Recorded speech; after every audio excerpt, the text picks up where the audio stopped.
All right. So,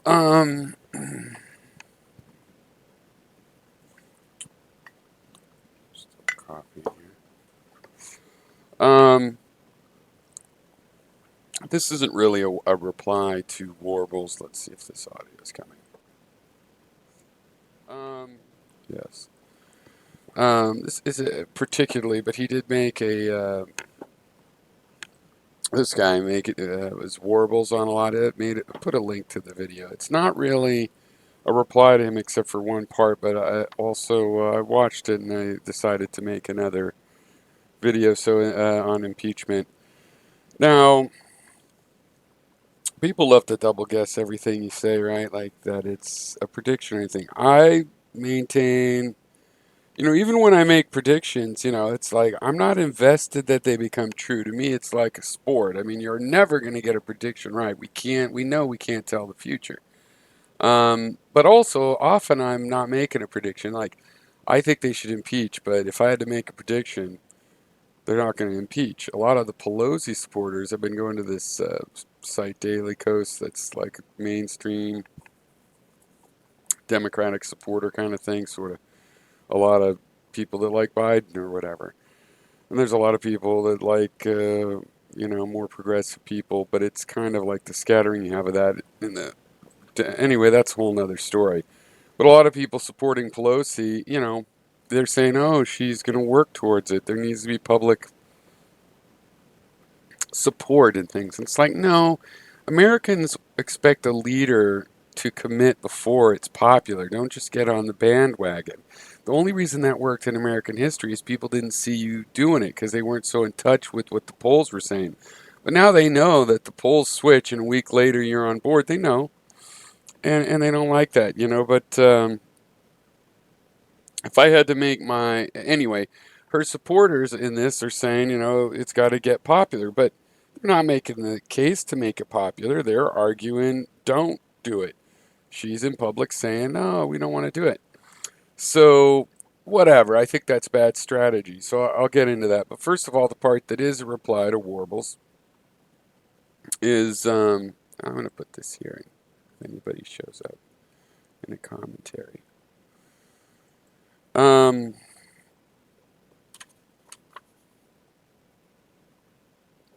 so, this part is a reply to Warbles. You were saying, why not use the 25th Amendment?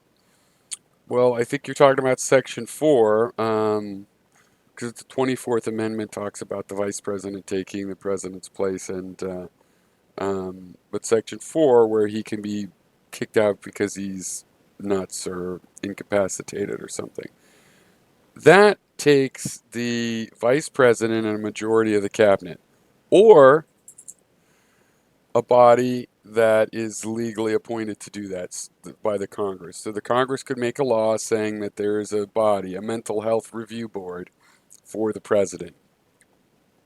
As far as I know, they've never done that. So it would have to be the vice president, a majority of the cabinet, and I really don't think that is possible. The question is, what should the Democrats do? They only have one recourse. Now, I don't believe there's just one recourse. I believe it is possible to indict a president. But the DOJ saying otherwise isn't just a matter like Mueller said, oh, it would be unconstitutional.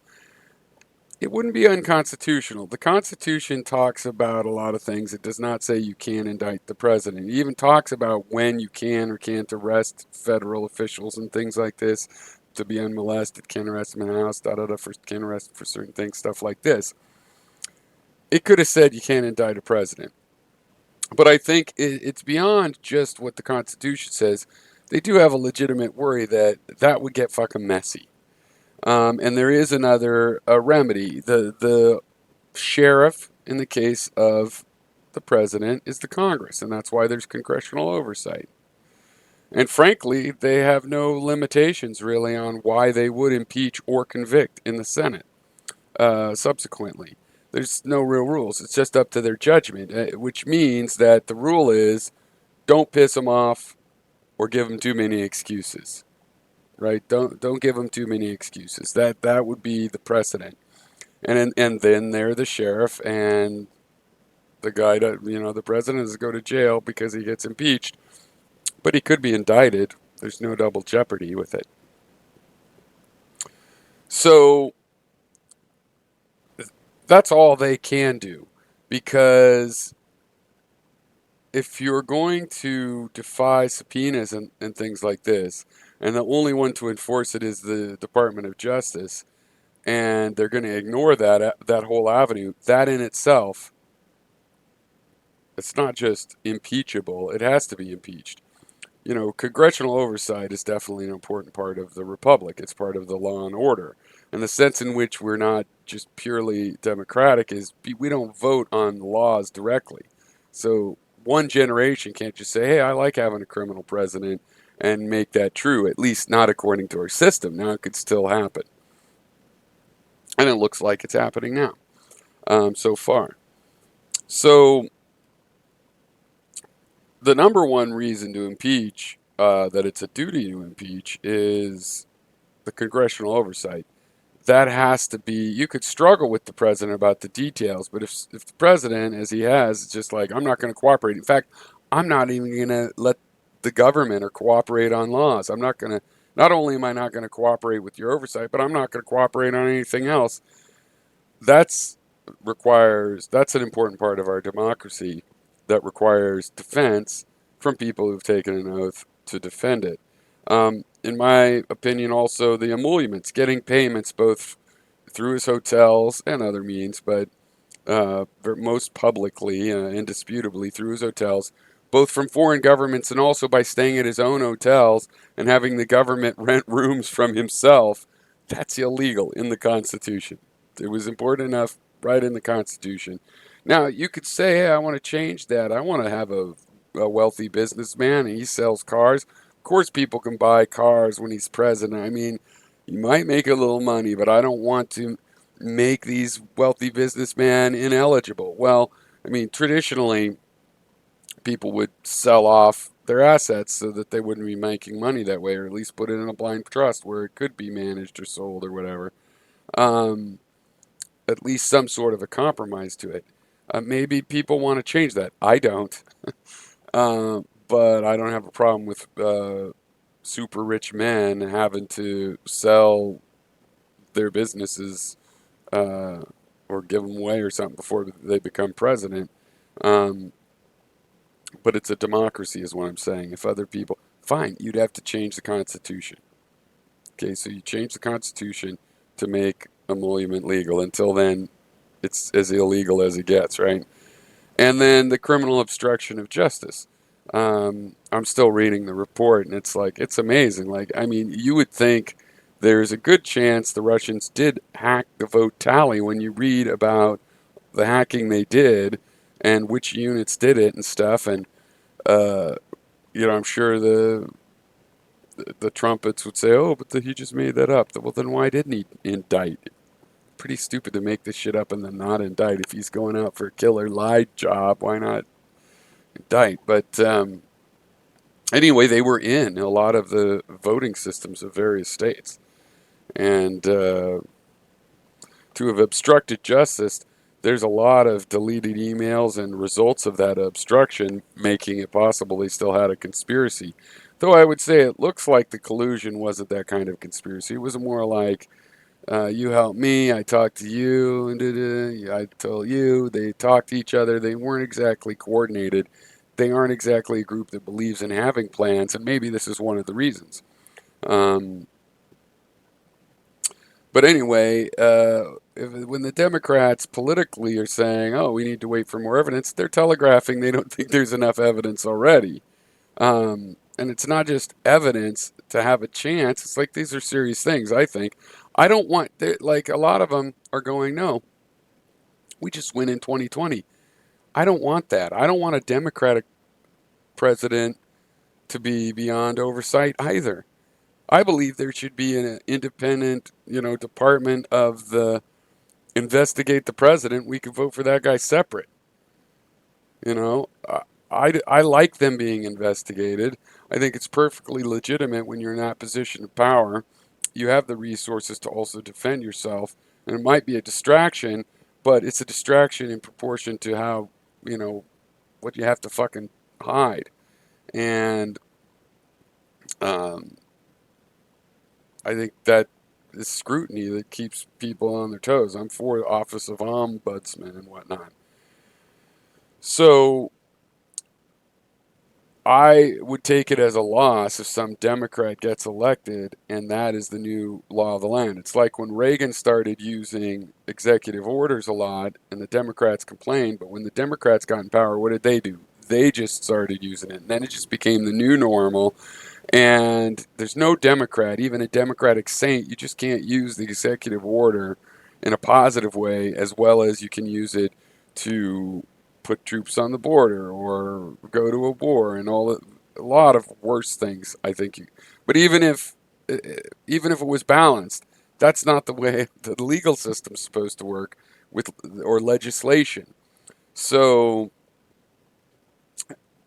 I don't think that a Democratic we get him out with a vote, that doesn't solve my problem. And I know for a fact I don't like the Democratic presidents uh, either in terms of abusing power and perpetuating, you know, this sort of weird postmodern imperialistic thing that's been going on for so long now. Now, what I've been focusing on lately is accepting things as they are. That's what Pyrrhonism says you need to do to have calmness of your heart, which I definitely don't have calmness of my heart, and I haven't for years, maybe ever, but I mean, certainly for years. There's a definite uncalmness, not about politics, um, but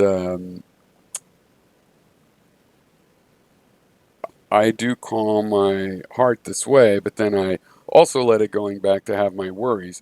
I believe you can meditate yourself into a state of zombiehood. You can accept things as they are, um, reach your calmness, and there's a zombie-like quality. Like it's a Western perspective on this detachment idea and the tranquility of detachment that um, tranquility isn't the top thing in the universe, right? So, having said that, in the case of politics, I've realized I just have to accept things the way they are. It doesn't mean I have to accept that it's good. It doesn't mean I have to stop being against it.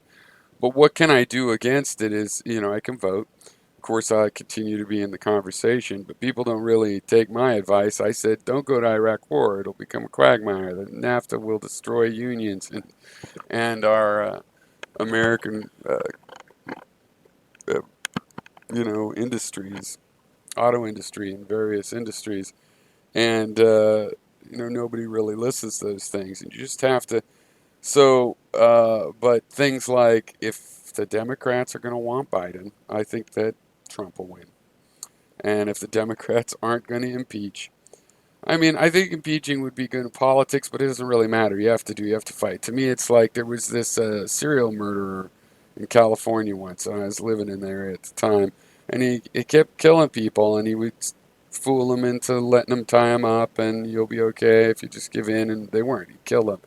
In the end, there was a female ranger broke down on the side of the road or something, I think, and he went to take her, and she fought back. Now he killed her too, but he also left a trail of blood and evidence, and that was the last murder he ever was able to do because they caught him. So fighting back, sometimes you lose, but you still stop the murderer. Um, so you have to do the right thing. If it's your duty to protect the Constitution, you have one means to do it, then you have to do it. Um, but I'll have to accept that they don't think that way. And as a result, I think between that and if they choose Biden, um, they're going to lose. And the fact of the matter is, my own personal life is not, the ups and downs are not directly related to who's the president. There's been other factors, um, just whatever's going on in technology and the technological achievement. It's definitely related. And, there's certain aspects because, like, doing my own contracting, the ability to buy health insurance as an individual is definitely facilitated that. Um, I don't get it subsidized, but at least I can buy it as an individual. Um, so things like that would change my life, but it's not the primary thing. I mean, the primary thing is being able to afford it. I mean, there's people in my family have been paying to not have to get Obamacare. Um, I could be in that situation. Uh, the main thing of whether or not I get the health care is, being able to pay for it and these kinds of things. And so the economy a lot has a lot to do with that theoretically, but there's a trend in what's going on in my skill area that has more to do with it. Um, and so in my case, there's not a lot of personal, um, like I really would want to be able to have a public option, pay the same amount of money, and I would get health care, and I'd like that better. But if it was exactly the same quality, then, because like I haven't even been to the doctor, I don't think, since I moved here and started my independent contracting and was on the so-called Obamacare, buying it as an individual. I don't think I've even been. My stepson has, but whatever. Anyway, um, things like that, I don't perceive a direct benefit or a loss. It's my concern for the overall environment and where we're going. The fact that I don't like my tax money paying to imprison children running. It's as if things get really bad and we have a civil war in the United States, and you grab your kid and try to go to Canada, and they keep your kid and send you back type thing, and then he dies from pneumonia. So so the thing I have to accept is that you know the Democrats are the only viable option, and they are just, I don't know what their fucking problem is. Um, Obviously, politically, what would the Republicans do?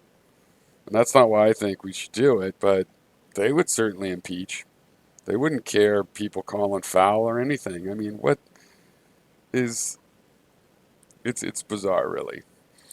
But we can't really expect the 25th Amendment because that would require his VP and a majority of his cabinet. And I just don't see that happening. For one, they'd have to write a letter, and we're not sure all of them can write.